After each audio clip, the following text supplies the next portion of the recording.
What's up, y'all? Back again today with a very special video. So today I wanted to read a book to you, and I wanted to explain to you why this book is so important.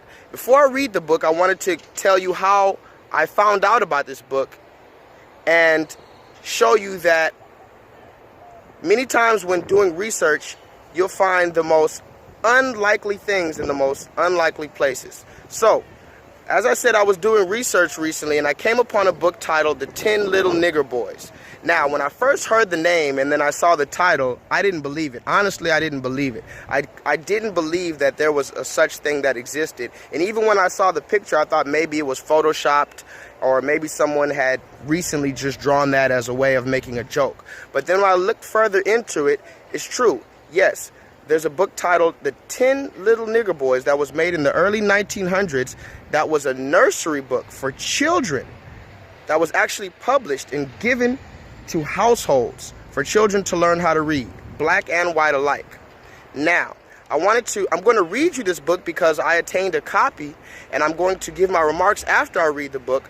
But I wanted to show you that many times when doing research, not all the time are you going to find the most pertinent information in historical books or scholarly books. Many times, like this, you could find instances of racism and things that'll help you understand racism in children's books, children's cartoons, and commercials and movies. So this is what we're going to examine. Okay, so let's first read this book titled The 10 Little Nigger Boys. All right, ready? The 10 Little Nigger Boys. 10 little nigger boys sat down to dine. One choked his little self, and then there were 9. 9 little nigger boys sat up very late. One overslept himself, and then there were 8. 8 little nigger boys traveling in Devon. One said he'd stay there, and then there were 7. 7 little nigger boys chopping up sticks. One chopped himself in half, and then there were 6.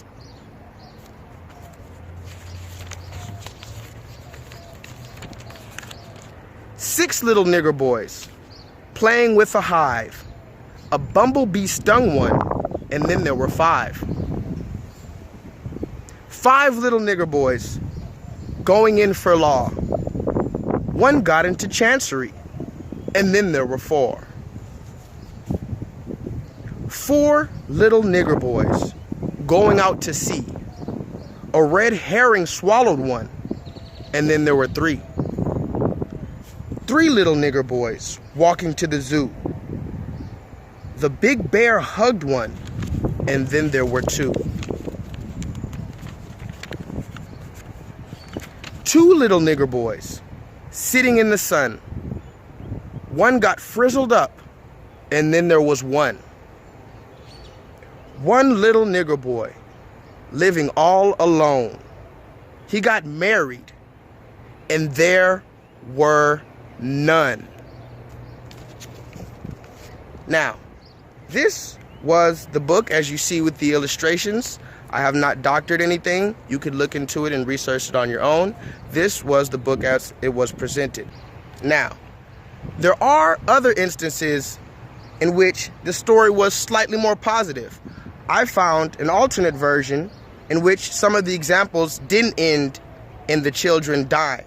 For instance, 1 little nigger, feeling rather blue, whistled out another nig. That made 2. Or maybe this one. 4 little nigs, not knowing how to drive, hired a colored coachman. That made 5. Okay? So now this was the book that I read and I wanted to read to you. And now I want to give you some other instances before I give you my final remarks. I wanted to give you some other instances in which there were blatant instances of racism that was disseminated to the household, disseminated to multiple households in America not long ago. For instance, there were books that were published, like Simple Edition by a Little Nigger, in which you see here on the cover, there's actually a young black man holding a sign that says 5 + 5 = 10. Or we also have this book called The Proud Gollywog, in which they depict black people or a black person with huge, stringy and frizzy hair, very dark skin, huge eyes and huge lips, and he's very proud in his strut. Now, I want to mention about the gollywog. You could also look into the gollywog. This was also a racist rag doll or a caricature of black people that was given to white children in the early 1900s for a way to them to maybe somehow poke fun at some of our distinguishable characteristics.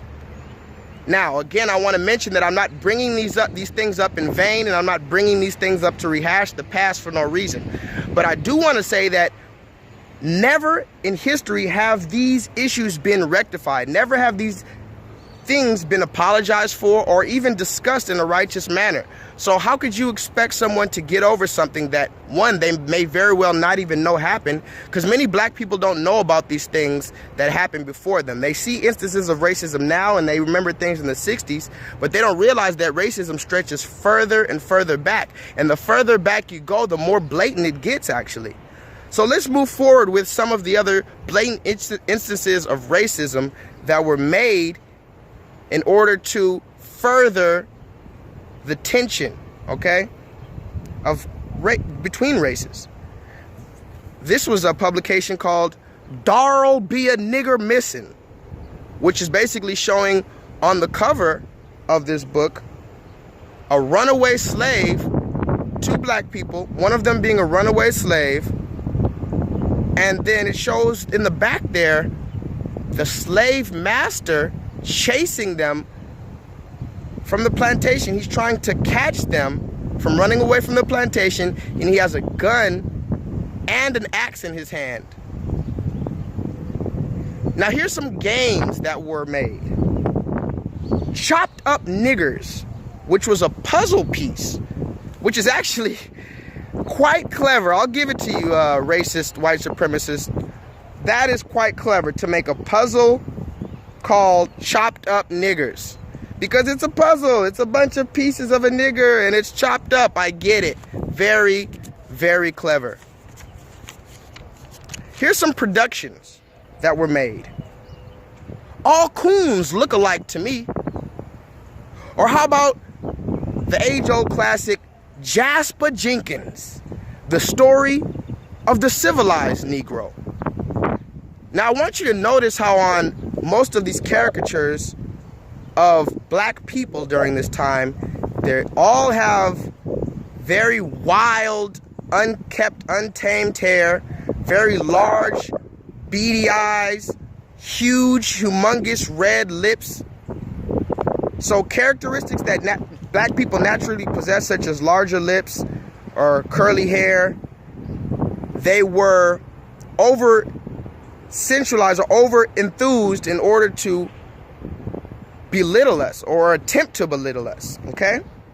Now here's some actual products. So we've already talked about games, we've talked about books, we've talked about certain cartoons, but now let's look at some products such as cleaning products. They sold skin bleaching and soap creams.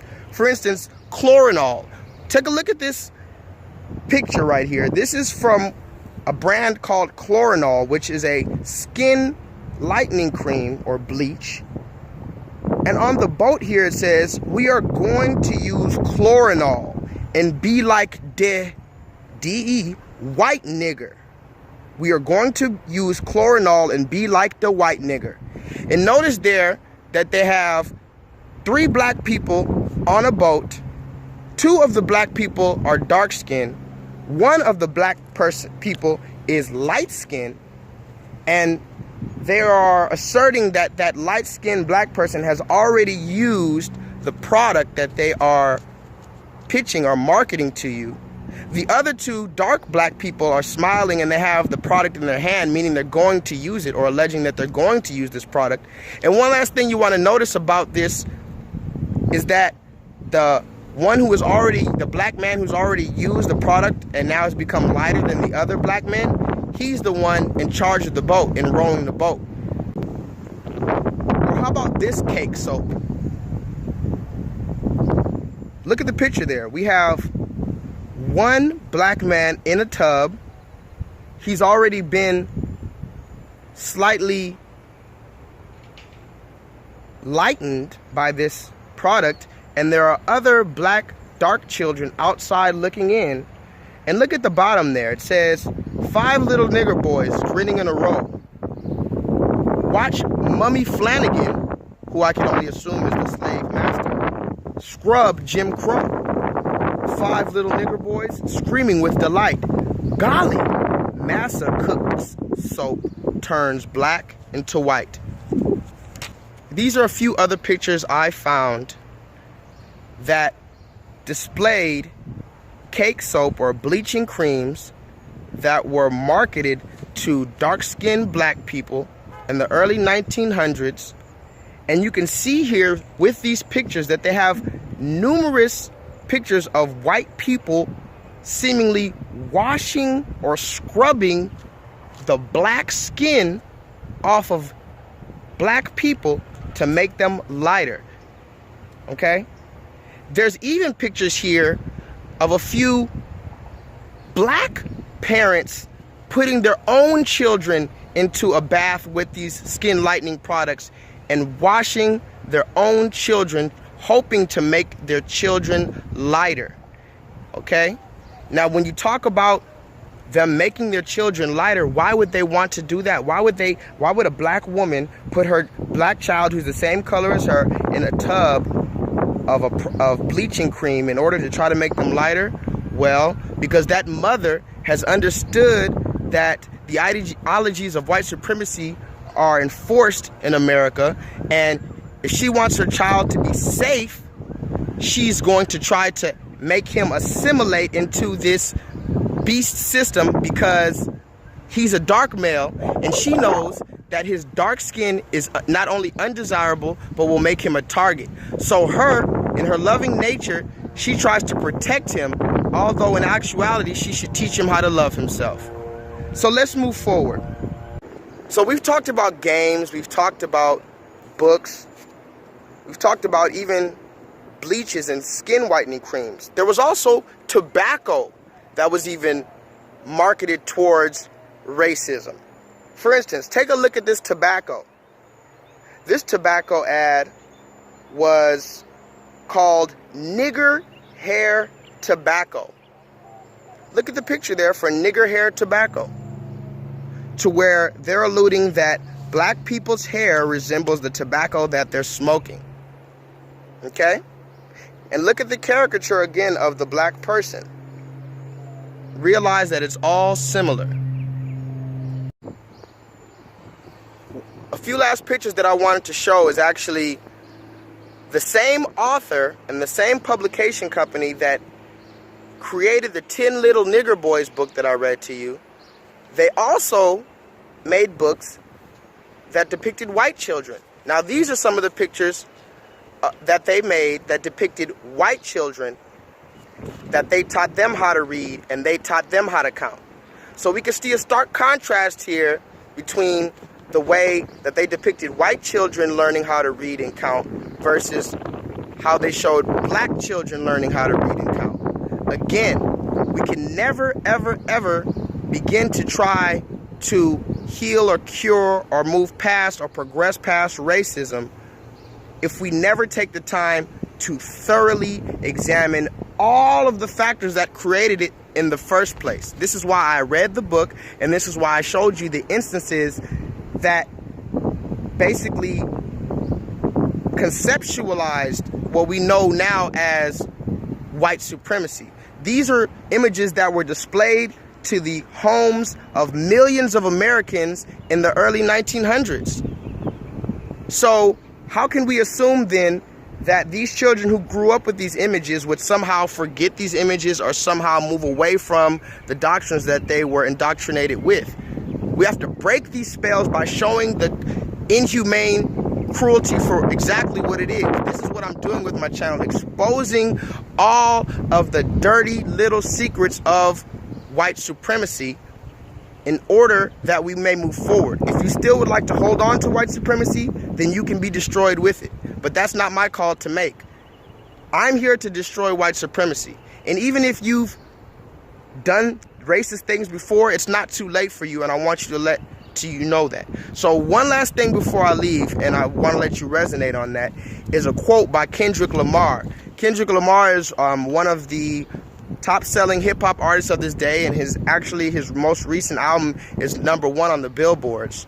And one of his quotes of one of his most recent songs, he says this: "The land of the wicked, the foundation of Lucifer's spirit. Walking zombies and spell catchers, I pray for forgiveness. Uncle Bobby and Paul June is lost again.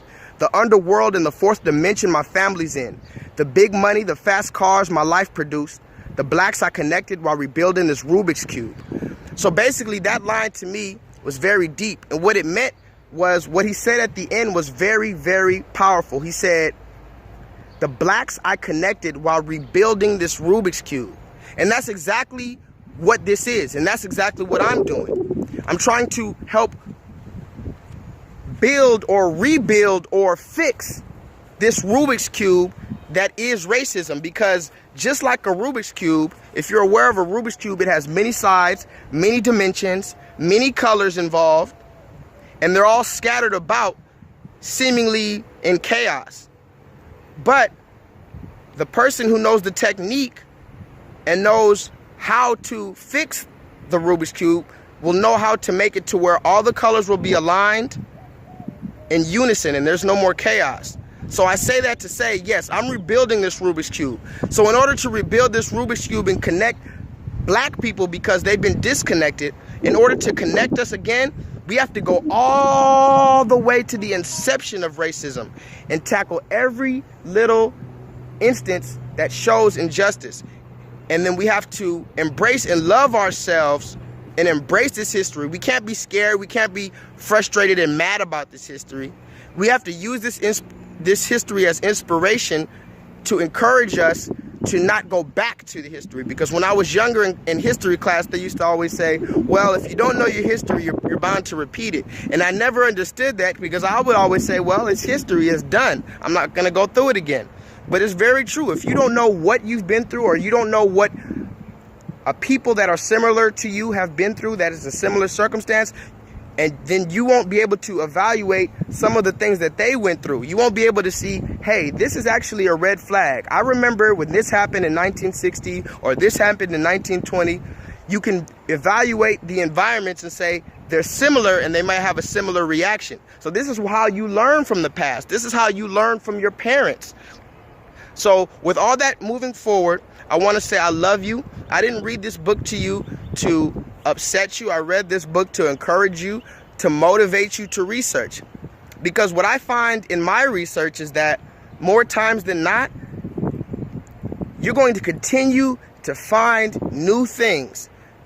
This ideology of white supremacy goes deep, and the rabbit hole, per se, as they say, goes very, very deep.